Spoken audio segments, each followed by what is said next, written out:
Once upon a time, there was a kind woman who longed for a child. She planted a magical seed, and soon, a beautiful flower bloomed. When the flower opened, inside was a tiny girl, no bigger than a thumb. "I shall call you Thumbelina," said the woman. She made Thumbelina a cozy bed from a walnut shell and cared for her like a mother.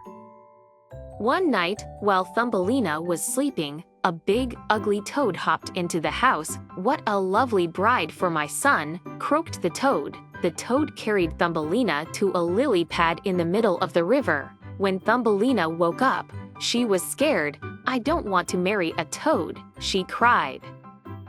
The fish in the river felt sorry for her and chewed the stem of the lily pad, setting her free. "Thank you, kind fish," said Thumbelina as the current carried her downstream. Thumbelina floated until she reached a meadow, where she met a kind field mouse. "You can stay with me for the winter," said the mouse. Thumbelina was grateful and helped the mouse with chores.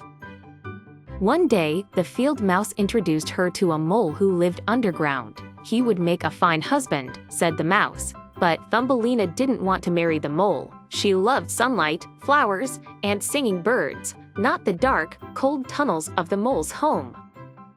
While exploring the tunnels, Thumbelina found a swallow lying injured. She cared for him until he was strong enough to fly again. "Thank you for saving me," said the swallow. "If you ever need help, call for me." The mole decided to marry Thumbelina and set the wedding date. Thumbelina was heartbroken, but didn't know how to escape. On the day of the wedding, Thumbelina went outside one last time to say goodbye to the sun. She sang a sad song, and the swallow heard her. "Hop on my back, and I'll take you far away," he said. Thumbelina climbed onto the swallow, and they flew over fields and forests until they reached a land filled with flowers.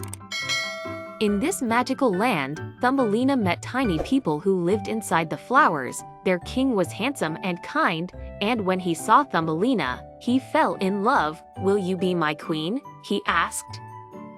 Thumbelina said yes, and the flower people gave her a pair of delicate wings so she could fly from flower to flower. Thumbelina and the Flower King were married in a beautiful ceremony. She lived happily ever after in the land of flowers, surrounded by sunshine and friends. The end.